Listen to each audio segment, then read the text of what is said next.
திராவிட முன்னேற்ற கழகத்தின் மீது குதிரைபேர குற்றச்சாட்டை சுமத்தி மக்கள் மத்தியில் திராவிட முன்னேற்ற கழகத்திற்கு ஒரு அவதூறை ஏற்படுத்த வேண்டும் என்ற முயற்சி முதல் முறையாக நேற்றைக்கு எங்களுடைய சட்டமன்ற உறுப்பினர் திரு அனிதா ராதாகிருஷ்ணன் அவர்கள் வழக்கின் மூலமாக நீதிமன்றத்தால் திரு விஜய் அரசினுடைய மூக்கு அறுக்கப்பட்டிருக்கிறது. இது பொய்யான வழக்கு.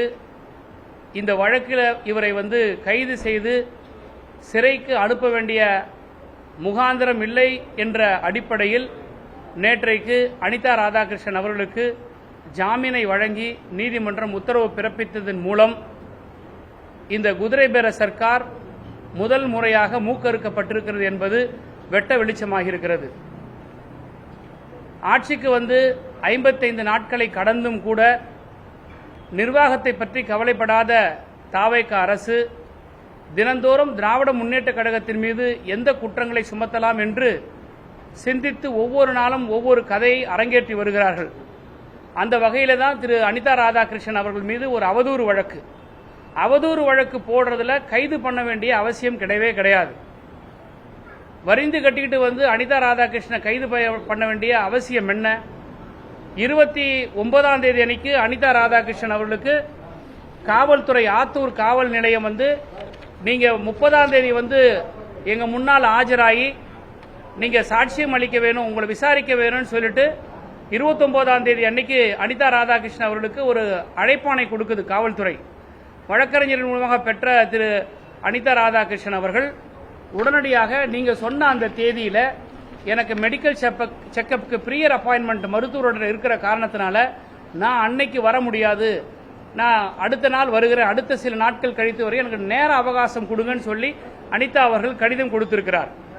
இதையெல்லாம் வாங்கி கொண்ட பிறகும் கூட முன்ஜாமீன் ஒன்று ரத்து செய்யப்பட்டு முன்ஜாமீன் வழக்கில் தள்ளுபடி செய்யப்பட்ட ஒரே காரணத்திற்காக அவசரமாக ஓடி திரு அனிதா ராதாகிருஷ்ணன் அவர்களை காவல்துறை கைது செய்வதனுடைய பின்னணி என்ன? எதற்கு ஒரு அவதூறு வழக்கில் கைது செய்தவரை 6 மணி நேரம் 7 மணி நேரம் போலீஸ் இன்டராகேஷன் எதற்காக? அவதூறு வழக்கு ஒண்ணுமே கிடையாது. நீங்க தப்பா பேசிட்டீங்க, வீடியோ ஆதாரம் இருக்கு, நாங்க கேஸ் ஃபைல் பண்றோம், ரிமாண்ட் பண்றோம் போலாம். ஆனா 7 மணி நேரம் 5 மணி நேரம் கைது செய்யப்பட்டு எஸ்பி ஆபீஸ்ல கொண்டு போய் உட்கார வச்சு இன்டராகேஷன் நடக்குதுன்னா அது என்ன மர்மம் என்று எல்லோரும் வேடிக்கை பார்த்து கொண்டிருந்தோம், எதிர்பார்த்து கொண்டிருந்தோம். ஆனால் திரு அனிதா ராதாகிருஷ்ணன் அவர்கள் காவல்துறை அலுவலகத்திலிருந்து மருத்துவமனைக்கு பரிசோதனைக்கு எடுத்து செல்கிற பொழுது பத்திரிகையாளர் உங்களை சந்தித்து ஒரு கருத்தை வெளியிட்டார். என்னை காவல்துறை கட்டாயப்படுத்தியது, என்னை ரிசைன் பண்ண சொல்லி கம்பல் பண்ணது, தாவேக்கால சேர்ந்துருங்க என்று குற்றச்சாட்டை மிகப்பெரிய ஒரு குற்றச்சாட்டை சொல்லியிருக்கிறார். அப்ப 6 மணி நேரம் 5 மணி நேரம் இந்த இன்டராகேஷன் இதுக்கு தான் தேவைப்பட்டதா? அப்போ விஜய் அரசு எதை நோக்கி போகிறதுனா, பாஜக ஆளுகிற மாநிலங்களில் பாஜக கட்சி ஆட்சியில ஈடியை விட்டு மிரட்டி என்ன கட்சியில சேர்க்க சொன்னாங்கன்றதெல்லாம் பத்திரிகைகள்ல வந்திருக்குது, ஊடகங்கள்ல வந்திருக்கு. அதே மெத்தட தான் இன்னைக்கு தாவேக அரசும் இன்னைக்கு கையில் எடுத்திருக்கிறது. நேற்றைக்கு இந்த வழக்கின் மூலமாக அனிதா ராதாகிருஷ்ணன் அவருடைய வழக்கின் மூலமாக தெல்ல தெளிவாக இருக்கிறது. இதையெல்லாம் தாண்டி இது எங்க பழி தங்க மேல வந்துருமோன்னு பதறி போய் நைட்டு 9 மணிக்கு மாண்புமிகு சட்டத்துறை அமைச்சர் திரு நிர்மல்குமார் அவர்கள் ஒரு பேட்டி கொடுக்கிறார். அதுவும் பேட்டி கொடுக்கிறது விளக்கம் கொடுத்தா பரவாயில்ல, ஆனா அவர் என்ன சொல்றார்? ஒரு தனி மனிதர்களை பற்றி பாடி ஷேம் பண்ணி பேசுறார். விசாரணையின் போது சிறுநீர் கழித்தவர்களுடைய வரலாறு தெரியும். அனிதா ராதாகிருஷ்ணன் என்ன ரவுடி? அவரு அனிதா ராதாகிருஷ்ணனால தென்னகத்தில் அமைதிக்கு குந்தகம் விளைவிக்கிறாரு, அனிதா ராதாகிருஷ்ணன் கட்ட பஞ்சாயத்து செய்யறாரு, இப்படி எல்லாம் யார் சொல்றாருன்னா, உசிலம்பட்டியில 420 புகார் கொடுத்த உக்கரபாண்டிங்கிற ஒருத்தர் இதே சட்டத்துறை அமைச்சர் திரு நிர்மல்குமார் மேல நில மோசடி புகார் கொடுத்திருக்கிறார். உக்கரபாண்டிங்கிறவர் உசிலம்பட்டியில. இப்படி 420 நிர்மல்குமார் திராவிட முன்னேற்ற கழகத்துடைய சட்டமன்ற உறுப்பினரை பார்த்து ரவுடிங்கிறதும் கட்ட பஞ்சாயத்து செய்துன்றதும் இதெல்லாம் என்ன மாண்பு? ஒரு சட்டத்துறை அமைச்சர் பொதுவெளியில் பத்திரிகையாளர்களை பார்த்து பேசும்போது உங்கள் மேல் சுமத்தப்பட்டிருக்கிற குற்றச்சாட்டை தவறு இல்லைன்னு மறுத்து பேசுங்க. இல்ல நாங்க சொல்லக்கூடிய குற்றச்சாட்டு உண்மைக்கு புறம்பானது நீங்க பொதுவெளியில் எடுத்து போடுங்க. அதை விட்டுட்டு நீங்க தனி மனிதரை தாக்குகிற வகையில் நீங்க பேசுறீங்கன்னா இது எப்படிப்பட்ட சர்க்கார்? ஆதவ அர்ஜுனா நேத்திக்கு ஒரு பேட்டி கொடுக்கிறார்.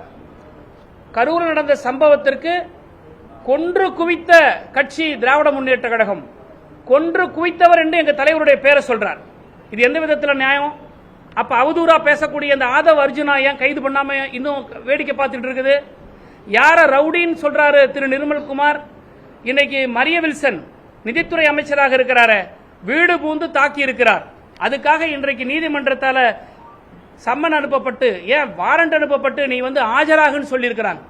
ஒரு பவுடர் மினிஸ்டர் மேல குற்றச்சாட்டு இருக்கு, ஸ்ரீவைகுண்டம் சட்டமன்ற உறுப்பினர் மேல குற்றச்சாட்டு இருக்கு, அமைச்சர்கள் திரு நிர்மல்குமார் மேல 420 இருக்கு. இப்படி கிரிமினல் அடங்கிய கேபினட்டை வைத்துக் கொண்டு, இன்னும் சொல்ல போனா கேபினட்டுடைய தலைமை அமைச்சராக இருக்கக்கூடிய திரு விஜய் மீது குதிரை பேர ஊழல் குற்றச்சாட்டு சுமத்தி இருக்கிறோம். திரு வைகோ பேசி இருப்பதை நான் இதே 2 நாட்களுக்கு முன்னாடி ஊடகங்களில் நான் சொல்லி இருக்கிறேன். அப்போ கிரிமினல் பின்னணி கொண்ட கேபினட்டாக தான் இருக்கிறது, குற்றவாளிகள் நிரம்பிய கேபினட்டாக இருக்கிறது. இப்படி கிரிமினல் பின்னணியும் குற்றவாளிகள் நிரம்பிய கேபினட்டா இருக்கக்கூடிய தாவேக அரசாங்கம் திராவிட முன்னேற்ற கழகத்தை பார்த்து கேள்வி கேட்பதற்கு துளியும் அருகதை இல்லை. எப்படி நீ சொல்லலாம்? ஒரு விசாரணைக்கு அழைச்சிட்டு போகும்போது உடையிலேயே சிறுநீர் கழிச்சவன்னு சொல்றதுக்கு வெக்கமா இல்ல? இது ஒரு தனி மனிதத்தினுடைய ஒழுக்கம் இருக்கா உங்களுக்கு? உங்களுக்கு யாராவது எந்த அமைச்சருக்காவது மாண்பு இருக்கா? பொதுவெளியில எப்படி காலில் விழுந்தா கூட நாங்க சேர்த்துக்க மாட்டோங்கிறீங்க. அப்ப என்ன தூத்துக்குடி எஸ்பி அனிதா ராதாகிருஷ்ணன் காலில் விழுந்தாரா? 5 மணி நேரம் என்ன நடந்து உள்ள? அப்ப என்ன செஞ்சு எங்க கீழே விழுந்து விஜயபாஸ்கர் கட்சியில சேர்த்திருக்கீங்க? இன்னைக்கு நேற்றுக்கு ஓஎஸ் மணியன் அதிமுகவை சேர்ந்த சட்டமன்ற உறுப்பினர் முன்னாள் அமைச்சர் ஓஎஸ் மணியன் சொல்லியிருக்கிறார், விஜயபாஸ்கர் என்ன கூப்பிட்டாரு, வாங்க உங்களுக்கு அமைச்சர் பதவி தரேன், அமைச்சர் பதவி நீயே வச்சுக்கோ, நான் வரலன்னு சொல்லி ஓஎஸ் மணியன் சொல்லியிருக்கிறார். யார் இந்த குற்றச்சாட்டுகளை செய்யறாங்க? யார் இந்த குதிரை பேரலை செய்யறாங்க? திராவிட முன்னேற்ற கழகம் இருக்கிறது 50-54 சட்டமன்ற உறுப்பினர்கள். ஒரு எம்எல்ஏவோ 2 எம்எல்ஏ 7 எம்எல்ஏவோ வாங்குறதுனால எப்படி ஆட்சி அமைக்க முடியும்? இந்த அடிப்படை புரிதல் கூட இல்லாம தாவேக்கானுடைய அமைச்சர்கள் பேசுவது என்பது இது வடிகட்டிய பொய். இது திராவிட முன்னேற்ற கழகத்தினுடைய நிர்வாகிகள் மீது குற்றம் சுமத்த வேண்டிய நோக்கத்துக்காக ஆட்சி அதிகாரத்தில் உட்கார்ந்து தினம் தினம் ஃபைல பார்க்கறதுக்கு துப்பு இல்ல. நீங்க என் கூட இப்ப வாங்க செக்ரட்டரியேட்டுக்கு, விரிச்சோடு இருக்கு செக்ரட்டரியேட்ல. ஐஏஎஸ் ஆபீசர் எல்லாம் காலையில 10 மணிக்கு வராங்க, 5 மணிக்கு போயிட்டே இருக்கிறாங்க. எந்த துறை இயங்குதுன்னு விஜய்க்கு தெரியுமா? எத்தனை கோப்புகள் நகர்ந்து இருக்குதுன்னு யாருக்காவது தெரியுமா? எந்த திட்டத்தை ரிவ்யூ பண்ணிருக்காங்கன்னு தெரியுமா? பிரஸ் மீட்டை கூப்பிட்டு விஜய் இது வரைக்கும் நான் 55 நாள் ஆகுது, 56 நாள் ஆகுது, இது வரைக்கும் நான் இவ்வளவு வேலை செஞ்சிருக்கின்றத அவர் சொல்லி இருக்கிறாரா? எதையுமே இவங்க செய்யல. இதையெல்லாம் தாண்டி ஆதவ அர்ஜுனா ஒரு கட்சியின் தலைவர் மேல கொலைப்பழி சுமத்துகிற அளவுக்கு பேசுறார். ஒரு கட்சியின் மேல ஆதாரமற்ற குற்றச்சாட்டை சொல்லுகிறார். அவர் மேல வழக்கு இல்ல, அவரை கைது செய்யல. நிர்மல்குமார் ரவுடிங்கிறாரு எங்களுடைய சட்டமன்ற உறுப்பினரை, அது மேல வழக்கு தொடர்றதுக்கு முடியல. ஆனால் இப்ப விடியற் காலையில சமூக வலைதளங்கள்ல செயலாற்றி கொண்டிருக்கக்கூடிய ஆர்ஜே சரண் ஜெயராம் என்கின்ற ஒரு தம்பிய இன்றைக்கு இரவு கைது செஞ்சிருக்கீங்க. ஒரு 4-5 பெண்மணிகள் கமிஷனர் ஆபீஸ்ல ஒரு 4-5 நாளுக்கு முன்னாடி கொண்டு போய் கம்ப்ளைண்ட் கொடுத்திருக்காங்க. அதை பேஸ் பண்ணி இன்னைக்கு வீடு புகுந்து நீங்க கைது பண்ணிருக்கீங்க. என்ன ஒரு பெருசா அவதூறு பரப்பி இருக்கிறார்? அவதூறு வழக்குகளை கைது செய்ய வேண்டிய அவசியம் என்ன? இதே புகார் கொடுத்த அந்த 4-5 பெண்மணிகளுடைய இன்ஸ்டாகிராம் ரீல்ஸை போய் காவல்துறை போட்டு பார்க்க சொல்லுங்க. திராவிட முன்னேற்ற கழகத்தினுடைய நிர்வாகிகள் மீது எவ்வளவு அவதூறா பேசியிருக்காங்க, எவ்வளவு தரந்தாழ்ந்து பேசியிருக்கிறாங்க. சென்னை மாநகர மேயரை பத்தி எவ்வளவு தரந்தாழ்ந்து பேசியிருக்காங்க. திராவிட முன்னேற்ற கழகத்தில் இருக்கக்கூடிய பெண்கள் செயல்பாட்டாளர்களை எப்படி தரந்தாழ்ந்து பேசியிருக்கிறாங்க. அப்ப அந்த கம்ப்ளைண்ட் கொடுத்திருக்கிற பெண்மணி எல்லாம் ரொம்ப யோக்கியமா சமூக வலைதளங்கள்ல கையாண்டு இருக்கிறாங்களா? இதையெல்லாம் கைது செய்வதற்கு முடியாம, தப்பு செய்யறவங்களை கைது செய்யாம விசாரிக்கிறதுக்கு முன்வராத இந்த அரசாங்கம் இன்றைக்கு மடைமாற்றுவதற்காக மாற்றம் சொன்னீங்களே, நாங்க ஆட்சிக்கு வந்த உடனே மாற்றம் கொடுத்துருவோம் நாங்கன்னு சொன்னீங்களே, என்ன மாற்றம் கொடுத்தீங்க? கட்சி மாற்றம் தான் கொடுத்துருக்கீங்க. அதிமுக இருக்கிறவன கொண்டு தாவேக்கால மாற்றம் மாத்தி கொண்டாந்து இந்த கட்சியில சேர்க்கிற மாற்றம் தானே தவிர வேற எந்த மாற்றமும் கிடையாது. இன்னைக்கு ஜூவியிலே ஆனந்த விகடன்ல தலையங்கம் எழுதியிருக்கிறாங்க. மேரிஸ் ஹோட்டல்ல பேச்சுவார்த்தை நடந்தது. என்னன்னு விஜயபாஸ்கரை நாங்க கட்சியில சேர்க்கணும், அதிமுக ஒரு செக்ஷன் வாங்க, உங்களுக்கு நாங்க அமைச்சர் பதவி கொடுக்கிறோம் அப்படின்னு சொல்லி 25 பேரை இவங்க பேசுனது உண்மையினோட அடிப்படையில் தான் ஃப்ளோர்ல மாத்தி ஓட்டு போட்டுக்கிறாங்க. ஆனா சட்டம் அவங்களுக்கு இடம் கொடுக்கலன்ற காரணத்துக்காக இப்போ பேட்சா ரிசைன் பண்ணிட்டு இருக்காங்க. இந்த ராஜினாமா என்பது கரூர் விஜயபாஸ்கரோட நிக்கல. நேற்றைக்கு கூட ஊடகங்களை அடுத்த 7 சட்டமன்ற உறுப்பினர்கள் அதிருப்தியில் இருக்கிறாங்கன்ற ஒரு லீட் கொடுக்குறாங்க.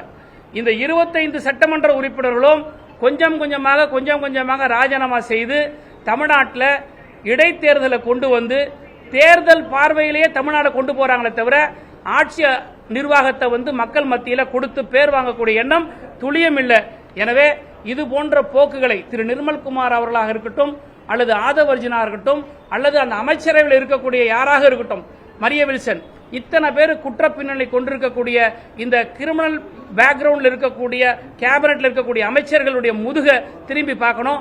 திராவிட முன்னேற்ற கழகத்தின் மீது அவதூறு பரப்புவதை நிறுத்தி இனி முதல் கொண்டாவது இன்னைக்கு சனிக்கிழமை ரெஸ்ட் எடுத்துங்க, வீக்கெண்டு சண்டே ஜாலியா ரெஸ்ட் எடுங்க. ஏன்னா எல்லாருமே எல்லாம் சினிமாக்காரங்க தானே இவங்கெல்லாம். சண்டே ரெஸ்ட் எடுத்துங்க. அட்லீஸ்ட் திங்கக்கிழமையிலிருந்து கோட்டைக்கு வாங்க, நாட்டு மக்களுக்கு உருப்படியான கோப்புகளை பாருங்க, திட்டங்களை கொடுங்க. அதை விட்டுட்டு தினம் சினிமா காட்சிகள் போல இரவுகளை அரங்கேற்றுற போல இந்த கைது பண்றேன், நான் அரெஸ்ட் பண்றேன், இந்த மாதிரியான நடவடிக்கையில மேற்கொள்வீர்கள். நேத்தைக்கு திரு விஜய்க்கு மூக்க அறுக்கப்பட்டது போல, இந்த அரசாங்கத்திற்கு மூக்க அறுக்கப்பட்டது போல இது போன்ற மூக்கறுப்புகள் நடைபெறும்.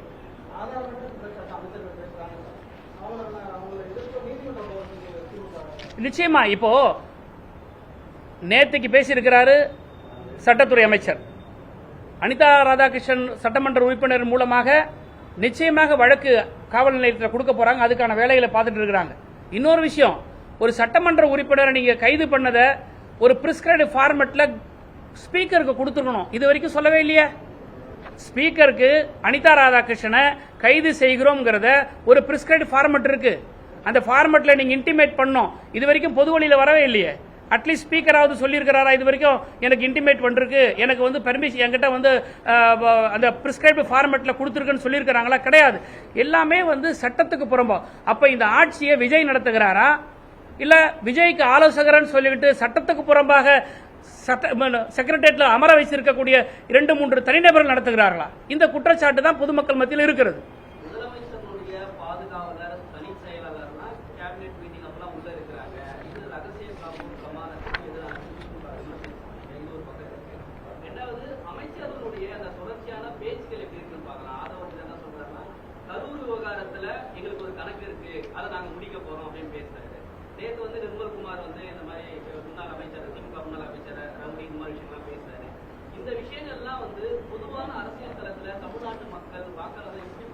அதுதாங்க இது வந்து ஒரு மோசமான ஒரு முன்னுதாரணத்தை கொடுத்துருக்காங்க.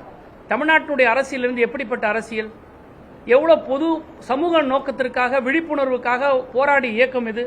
இந்தியாவுக்கே வந்து தமிழ்நாட்டுடைய அரசியல் தான் ஒரு முன்மாதிரியா இருக்குது. இன்னும் வடமாநில இருக்கிற தலைவர்கள்லாம் வந்து எங்க நாடாளுமன்ற உறுப்பினர் என்கிட்டயே கூட சில வடமாநிலத்தில் இருக்கக்கூடிய தலைவர்கள்லாம் நாங்க ஆல் இண்டியா எம்எல்ஏஸ் கான்ஃபரன்ஸ்க்கு போகும்போது சொல்றது, உங்களுக்கு கிடைச்ச பெரியார் மாதிரி எங்களுக்கு கிடைக்கலன்னு வட இந்திய தலைவர்கள்லாம் சொல்லியிருக்கிறாங்க. நாம் அரசியல்ல பண்படுத்தி இருக்கிறோம், பக்குவப்படுத்தி இருக்கிறோம். பகுத்தறிவுங்கிற ஒரு வார்த்தை தமிழ்நாட்டை மட்டும்தான் இருக்கிறதே தவிர பாமர சாமானியன் கூட பகுத்தறிவுங்கிற சொற்றோட கையாடக்கூடிய ஒரு கையாடக்கூடிய ஒரு மிகப்பெரிய ஒரு சித்தாந்த புரட்சியை செய்தது தந்தை பெரியார், தமிழ்நாடு. இப்படிப்பட்ட அரசியல் இருக்கக்கூடிய இந்த தமிழ்நாட்டில் ஒரு நாகரிக அரசியல் இன்றைக்கு மாறி போகுது. இது ரொம்ப ஆபத்தான போக்க எதிர்நோக்கி போறோம். இதுக்கு ஒரு மோசமான அரசியலை நோக்கி போயிட்டு இருக்கிறோம். அன்னைக்கு காமராஜர் முதலமைச்சராக இருந்தார், பேரறிஞர் அண்ணா சட்டமன்ற உறுப்பினராக இருக்கிறார். அவங்க வந்து அன்னைக்கு காமராஜரை அழைச்சிட்டு வந்து தன்னுடைய தொகுதியில அரசு நிகழ்ச்சிகளை கலந்துக்க சொல்லி கேட்டிருக்கிறார். இந்த பண்பு, இந்த மாண்பு எங்க போனுச்சு? இன்னைக்கு வந்து அவதூறு பேசுறதுல வந்து யாராவது பேசினா பரவாயில்ல, ஒரு பொறுப்புமிக்க அமைச்சர். அதான் நான் சொல்றேன், போன பிரஸ் மீட்டை கூட நேத்து வரைக்கும் நீங்க பிளாக் டிக்கெட் சினிமா தியேட்டர்ல வித்துந்ததெல்லாம் இருக்கலாம். நீங்க மந்திரி ஆயிட்டீங்க, மாண்புமிகு அமைச்சர் ஆயிட்டீங்க. இன்னும் பிளாக் டிக்கெட் விற்கிற மனப்பான்மையில நீங்க அரசியல் செஞ்சீங்கன்னா எதிர்கால தலைமுறைக்கு எதை சொல்ல போறீங்க? நீங்க உங்க பின்னாடி இருக்கிற கூட்டம் எல்லாம் அரசியல் புரிதல் இருக்கா? இன்னைக்கு உங்க பின்னாடி வந்த கூட்டங்கள் எல்லாம் கூட யாரெல்லாம் நீங்க இன்ஃபுளுசர் சொல்லி நீங்க அண்ணனுக்கு ஓட்டு போடுங்க, நான் அதோ ரெடி ஆயிட்டேன், தோ கிளம்பிட்டேன், தோ புறப்பட்டேன்னு சொல்லி போனவங்க எல்லாம் இப்போ வீடியோ போடுறாங்க. அப்படி எங்க நான் சொன்னேன்? நான் எங்க விஜய்க்கு போட சொன்னேன்? நான் போட போறேன் தானே சொன்னேன். இப்ப இந்த கவர்மெண்ட்டை பத்தி அவங்களே வந்து இப்போ தவறான ஒரு கவர்மெண்டா தேர்ந்தெடுத்துட்டேன்னு சொல்லி போடுறாங்க. அப்போ இந்த கட்சி என்பது தாவேகா கட்சி என்பது ஒரு தவறான முன் உதாரணத்தை தமிழ்நாட்டுக்குள்ள இருக்குது. ஒரு அரசியல் கட்சி எப்படி இருக்கக்கூடாது என்பதற்கு தாவேகா இன்றைக்கு ஒரு உதாரணமாக இருக்குது. எதிர்காலத்தில் பொலிட்டிக்கல் ஹிஸ்டரியை படிக்கக்கூடிய மாணவர்கள் திராவிட இயக்கங்களை படித்து ஆராய்ச்சி செய்து அவருடைய பொலிட்டிக்கல் அறிவை வளர்த்துக் கொள்வது ஒரு புறம் இருந்தால், எப்படி அரசியல் கட்சி இருக்கக்கூடாது என்பதற்கு தாவேகா ஒரு மிகப்பெரிய ஒரு சாட்சியாக இருக்கு. கணக்கு தீர்க்கப்படும் அப்படின்னு பேசின ஆதவர்ஜனா மீது டெல்லியில சுப்ரீம் கோர்ட் வரைக்கும் போய் நேற்று அறிவிப்பு வந்தது. அது என்ன நிலையில இருக்கு? அப்போ என்ன நோக்கத்தில் அவர் பேசுறாரு? அப்ப புரிஞ்சுங்க, ஒரு மினிஸ்டர் இப்படி பேசலாமா? ஒரு மினிஸ்டருடைய பாடி லாங்குவேஜ் இப்படி இருக்கலாமா? கணக்கு தீர்க்கப்படும் என்ன அர்த்தம்? அப்ப ஆதவர்ஜனா இன்னும் 41 பேரை இதே மாதிரி ஒரு துயர சம்பவத்தை ஏற்பாடு பண்றாரா? இஸ் கிரிமினலி இன்டிமிடேட்டிங் கான்ஸ்பிரசி பண்றாரா ஆதவர்ஜனா? கரூர்ல பண்றதுக்கு பதிலாக வேற ஏதாவது மாவட்டத்தில் பண்றதுக்கு ரெடியா இருக்கிறாரா? அப்ப இந்த சந்தேகம் இருக்கு இல்லையா? என்ன கணக்கு தீக்க போறாரு? இதெல்லாம் யாரு சினிமாவில் பேசுவாங்க? கருவ இருக்கிறேன், கணக்கு தீக்கிறேன், புரியுதா? சினிமாவில் பிளாக் டிக்கெட் வித்திருந்தவங்க எல்லாம் இன்னைக்கு வந்து அரசியலுக்கு வந்தா என்ன நடக்குது புரியுதா? இப்ப ஆதவர்ஜனா ரொம்ப கிளீன் ஹேண்டா? அவங்க குடும்பம் ரொம்ப கிளீன் ஹேண்டா? மார்டின் குடும்பம் என்ன கள்ள மார்க்கெட்ல லாட்டரி விற்கிறதுடைய கேசஸ் இன்னைக்கு வந்து அவங்க ஃபேஸ் பண்ணிட்டு இருக்காங்க இல்லையா? இன்னைக்கு சுரண்டல் லாட்டரி தமிழ்நாட்டில் அதிகமா இருக்குது. ஆதவர்ஜனுடைய அஜெண்டா என்ன? லாட்டரியை லீகலைஸ் பண்ணணும், பிசினஸ் அபிவிருத்தி பண்ணணும், டாஸ்மார்க்கை வந்து தனியார் மயமாக்கணும். இதுதான் உங்களுடைய நோக்கம். இப்படிப்பட்டவங்க குற்றச்சாட்டு சொல்றதுக்கு என்ன யோகியதை இருக்குன்னு நான் கேட்கிறேன். ஆதவர்ஜனாக்கு என்ன யோகியதை இருக்குது? ஆதவர்ஜனா எப்படி சொல்லலாம்? அப்ப ஆதவர்ஜனா மேல வந்து வழக்கு தொடுக்க தேவையில்லையா? அவர் தானே இந்த வழக்கில் அக்யூஸ்டா இருக்காரு. இன்னைக்கு வந்து இந்த வழக்கில் வந்து அக்யூஸ்டா இருக்கக்கூடிய திரு விஜய், திரு ஆதவர்ஜனா, மற்ற அமைச்சர்கள்லாம் இன்னைக்கு நான் அரசு வேலை வாங்கி கொடுக்கிறேன்னு சொல்றேன்னா அப்ப சாட்சியங்களை கலைக்கிறாங்களே இவங்க. அதுதான் எங்களுடைய அமைப்பு செயலாளர் கண்டெம்ட் பெட்டிஷன் ஃபைல் பண்ணியிருக்கிறாரு. இந்த வழக்கு இருக்கும்போது யாரும் பேசக்கூடாதுன்னு சொல்லிட்டு உச்சநீதிமன்றம் தடை உத்தரவு போட்டிருக்கு. அப்ப என்ன, நீங்க சுப்ரீம் மினிஸ்டரா? நீங்க உச்சநீதிமன்றத்தினுடைய தடை ஆணையெல்லாம் மீறி நீங்க பேசுறீங்களா? அப்ப எதை வேணாலும் நான் பாத்துக்கிறேன், என்கிட்ட பணம் இருக்கு. ஏன்னா ஒரு இடத்துல அவங்க மாமியார் லீமா ரோஸை கொண்டு போய் ஏடிஎம்கில் விட்டு அந்தமா சொல்றாங்களே, எடப்பாடியும் விஜயும் பேச்சுவார்த்தை நடத்தினாங்கன்னு சொல்லிட்டு கேசி வீரமணி சொல்றாரு. யாரு இப்படிப்பட்ட ஒரு மோசமான அரசியல் செஞ்சுட்டு இருக்காங்க? இது தமிழ்நாட்டுக்கு மிகப்பெரிய ஒரு இழுக்கு, ஒரு அவமானகரமான ஒரு காலகட்டத்தில் தமிழ்நாடு பயணித்துக்கிட்டு இருக்கிறது. எப்படி ஒரு ஆட்சி இருக்கக்கூடாது, எப்படி ஒரு கட்சி இருக்கக்கூடாது, எப்படி ஒரு அரசியல் தலைவன் இருக்கக்கூடாதுன்றதுக்கு ஒரு மோசமான உதாரணம் தான் திரு விஜய்.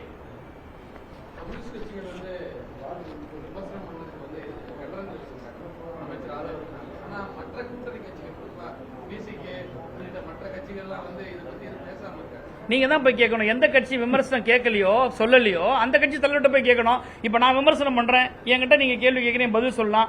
கம்யூனிஸ்ட் தோழர்கள் விமர்சனம் பண்ணிருக்கிறாங்க, கொண்டு வரீங்க. யார் சொல்லலையோ அவங்க கிட்ட போய் கேளுங்க, அவங்க சொல்லுவாங்க உங்களுக்கு.